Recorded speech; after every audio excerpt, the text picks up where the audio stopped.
Bonjour à tous et merci de suivre le temps d'information sur RTI2. Au sommaire de l'actualité, la CAN de l'hospitalité a démarré hier au stade olympique. Alassane Ouattara débimpé par une victoire de la Côte d'Ivoire sur la Guinée-Bissau et vous reverrez les buts à chaud. Et puis hors de chez nous, plus de 40 otages retenus par des détenus dans des prisons d'Équateur ont été libérés. Encore merci d'être des nôtres. La CAN de l'hospitalité a démarré hier au stade olympique. Alassane Ouattara débimpé avec le match Côte d'Ivoire-Guinée-Bissau qui s'est soldé par la victoire des éléphants de Côte d'Ivoire 2-0. Que pensent les populations de cette rencontre et de la cérémonie d'ouverture en présence du président de la République, Alassane Ouattara et son épouse et plusieurs personnalités? Les réponses maintenant. Hier, j'ai suivi la cérémonie de l'ouverture de la CAN. Une très belle cérémonie qui a démontré les valeurs de la Côte d'Ivoire traditionnelle. Mais ce que j'ai déploré, c'est que les artistes africains devraient au moins se vêtir en tenue africaine, que ce soit les tenues africaines comment dirais-je, de la zone anglophone ou bien des zones francophones ou alors même des zones arabes. Sinon, dans l'ensemble, tout était belle. La rencontre qui concernait le match d'ouverture entre la Côte d'Ivoire et la Guinée. Le pays hôte qui était la Côte d'Ivoire, qui avait l'obligation de résultat. Le résultat a été fait, mais pas dans une très belle manière. Parce que quand la Côte d'Ivoire va rencontrer un pays comme le Nigeria, par exemple, ils n'auront pas autant d'occasions pour espérer marquer un but. Donc, il va falloir que la Côte d'Ivoire sache qu'il est en compétition et que chaque occasion doit mériter un but. Parce qu'il peut y avoir des rencontres où vous n'aurez qu'une seule occasion. Première mi-temps, c'était vraiment waouh. Mais après, c'était un peu endormi. Mais après aussi, c'était bon. Vu qu'on a marqué 2-0, c'était très très bon. La cérémonie d'ouverture, elle était tellement belle. Nous avons vécu une très belle cérémonie d'ouverture pour cette CAN. Il faut le reconnaître, la Côte d'Ivoire a vraiment mis le paquet. Ça, c'est du off. Voilà. Maintenant, suite oui, pour la rencontre du match, il faut dire que le jeu, dans les débuts du jeu, sur l'ère du jeu, il faut dire que les Ivoiriens, dans les premières heures, ils ont prouvé et ils ont réussi à mettre le premier but au bout de de la 5e minute. Il faut le dire, mais sincèrement pour moi, parce que j'ai touché un peu le ballon quand il était encore au collège. Mais si on garde actuellement ce jeu, on n'ira même pas loin. Parce qu'il faut changer de tactique. Parce que nous avons le prochain match, le Nigeria. Et le Nigeria, c'est un gros morceau qui sera en face de nous. Il n'y a plus de petites équipes, il faut le dire. C'est vrai, ce sont nos joueurs, notre équipe, on doit les encourager. Mais il faudrait en même temps leur dire que vraiment, si on garde ce jeu, on n'ira pas loin. Je suis fier de la Côte d'Ivoire et de tous ces stades qui ont poussé dans notre pays et a fait qu'aujourd'hui nous sommes vus. Mais concernant l'ouverture, la cérémonie d'ouverture hier, la CAN, franchement dit, elle était bien, elle était parfaite. Parce que j'ai trouvé au moins que nous avons fait sortir notre culture. Voilà, la culture de toutes sortes de peuples ivoiriens ont fait sortir leur culture. Les jeunes ont été motivés, l'enthousiasme de tout. Cette organisation, franchement dit, pour moi, c'était un merveille. La Côte d'Ivoire et la Guinée-Bissau, c'est un match, franchement dit, qui coupe le souffle. Oui, franchement dit, puisque nos frères, voilà, se sont battus comme il se doit. Ils ont donné le meilleur de soi. Franchement dit, ils n'ont pas baissé les bras. Ils ont, franchement dit, montré la capacité, la frappe des Ivoiriens. Et nous sommes tous fiers de la Côte d'Ivoire. Revivons à présent la victoire des éléphants de Côte d'Ivoire.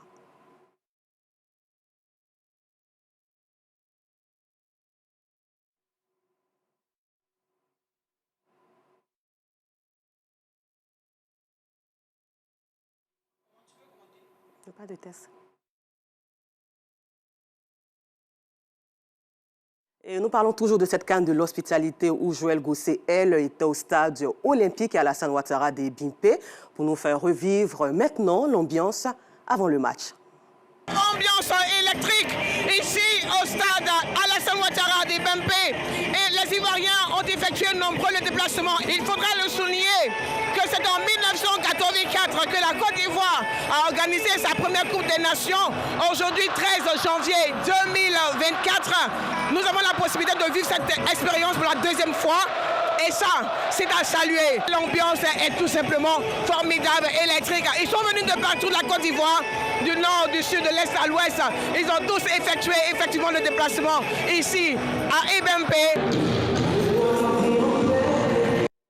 Et toujours pour cette canne de l'hospitalité, l'OSER, Office national de la sécurité routière, a entrepris une activité de sensibilisation au civisme sur le tracé Y4, voie de contournement de la ville d'Abidjan. Si le tronçon est ouvert à la circulation depuis peu, toujours est-il que les travaux ne sont pas encore terminés.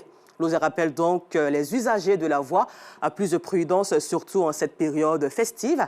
Aboulaziz Guira et Georgette Ido Fofana.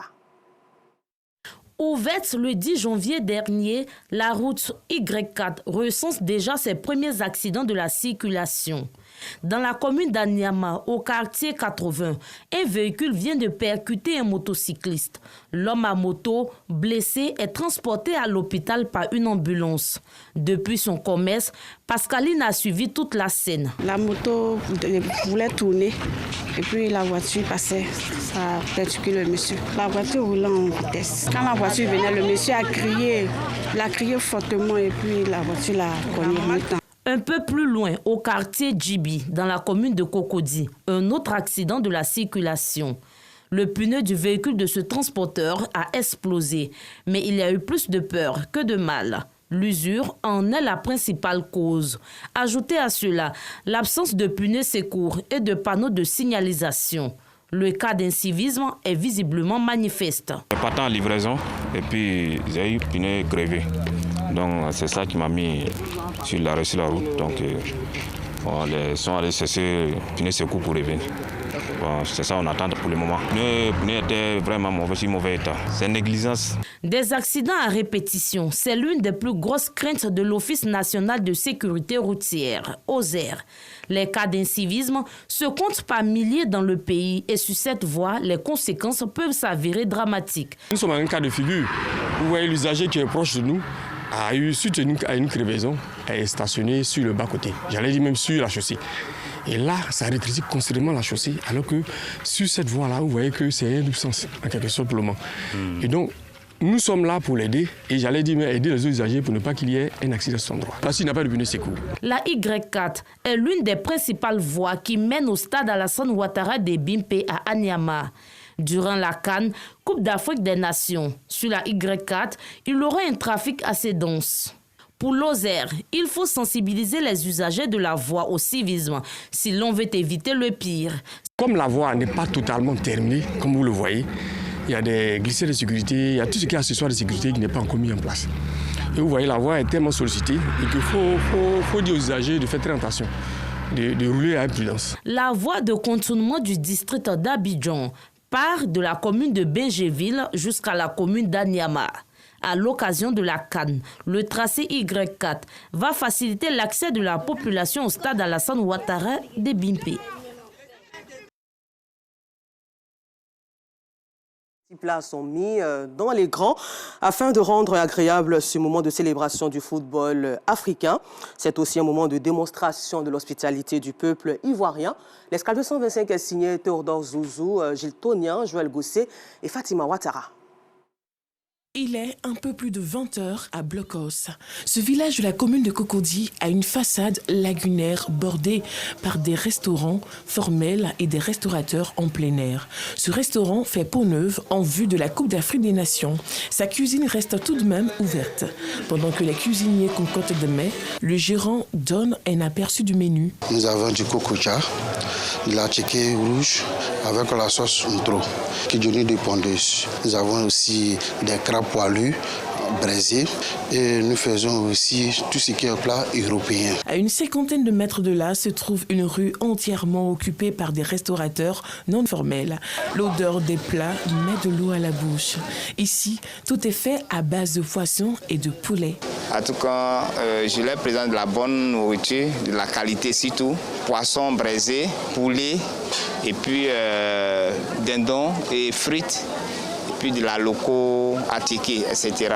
On fait tout ce qui est bio, parce qu'on tient compte de la santé des clients. Je suis venue ici ce soir parce que j'ai l'habitude d'acheter la nourriture avec cet homme. Il cuisine très bien, il marine très bien le poisson et le poulet. Cette restauratrice fait la différence en proposant du porc. On a plusieurs manières de faire et c'est intéressant. On peut griller, on fait des soupes, les saucisses aussi. Il y en a au four, il y a braisé, il y a sauté, revenu comme on le dit. Je préfère ça bien à griller en fait. Quand c'est grillé, la graisse descend et c'est bien sec. En tout cas, j'aime bien ça. C'est très appétissant et surtout que la demoiselle le fait tellement très bien. Le riz au soumara attire au premier regard. Je mange avec appétit parce que c'était un mets de chez nous. Le soumara, juste ce nous faut. À Blocos, l'accompagnement le plus prisé est la semoule de manioc cuite appelée atieke. Je prends mon atieke ici à l'usine de Blocos, c'est la meilleure qualité. C'est de l'abogaman. C'est du couscous ivoirien, c'est bien fait et puis bon, ça ne s'oublie pas. À Songon, dans ce point chaud et attrayant, le temps s'écoule sans que le visiteur s'en rende compte. L'air est doux et romantique. C'est ce décor qui constitue les atouts des établissements hôteliers de la commune de Songon, dans le district autonome d'Abidjan. À qu'assemblée, dans cet espace gastronomique, les installations donnent envie d'y séjourner. La maîtrise de la préparation du poulet, de chair et de la pondeuse n'a pas de secret pour ces cuisiniers. Ici, en train de faire que de pondeuse. Ça, on met ça à la fin pour qu'on sente les ingrédients dans la sauce. Ici, on prépare tout, mais nos pondeuses, c'est spécial. Quand tu goûtes, en tout cas, tu dois revenir. En termes de divertissement, on a la boîte de nuit qui est là. On a la plage aussi. Au bord de la lagune, on a un espace qui a été aménagé spécialement pour la canne. À près d'un demi-kilomètre de Clarisse, un autre complexe, Chez Le Blanc. Ici, on ne mange que des mets typiquement baoulés, préparés par un cuisinier aidé par des femmes. On fait du puy kegenou ivoirien. Voilà, c'est-à-dire qu'il y avait piment pâte, oignon. Avec du bon gnagnan, on a du poulet africain qu'on fait le plat à 5 000 francs. On a le rat aussi qu'on fait le plat à 6 000. Le rat palmis aussi à 6 000. La mangouste à 6 000. La pinta de brousse à 8 000. L'écureuil à 4 000. La pèdrerie à 4 000. On a du pangolin aussi. On a le lièvre, lapin de brousse à 8 000 francs. C'est moi qui pue le foutu ici, du bon foutu ignam. En tout cas, c'est très bon. C'est très bon. Avec du foutu, là, c'est très bon. Nous avons aussi un cadre très naturel. On est à 2 pas donc de l'eau. Donc le vent est très fort. Donc le client pourra se reposer et manger tranquillement. Toujours dans la commune de Songon, cette fois-ci sur l'axe Jacquesville. Après le village de Dagbe, ce complexe hôtelier fait rêver. L'accueil y est chaleureux. Nous sommes là pour accueillir les clients et se rapprocher aussi d'eux pour leurs besoins et donner aussi des informations. Les chambres ne laissent personne indifférent dans un univers qui fait rêver avec des arbres fruitiers et des crocodiles. En attendant la réhabilitation de la cuisine, la structure hôtelière mise sur ces espaces sur pilotis et d'autres potentiels. Nous sommes à quelques minutes d'Abidjan, de Jacquesville là-bas et de Dabou là-bas. Donc tout le monde peut faire escale, profiter de notre art culinaire. Nous avons un bateau de 35 places qui fera un circuit touristique.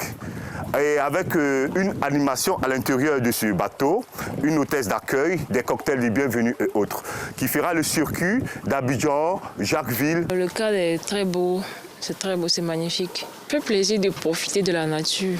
Parce qu'on voit la lagune, les arbres. Voilà, donc souvent, on a besoin de ce genre de coin pour changer d'air, pour mieux réfléchir, pour passer de bon temps.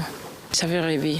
Pour tous ceux qui viennent pour la canne, en tout cas, ils vont apprécier. Pour la canne, venez chez nous, vous n'allez pas regretter, ce sera du waouh. Blocos et Songon, 2 localités du peuple lagunaire Hachan, méritent d'être visitées. Ces lieux usent de tout leur savoir-faire culinaire pour ravir les palais. Hors de chez nous, plus de 40 otages retenus par des détenus dans les prisons d'Équateur ont été libérés, ramenant à 136 le nombre de personnes toujours aux mains d'un mutin.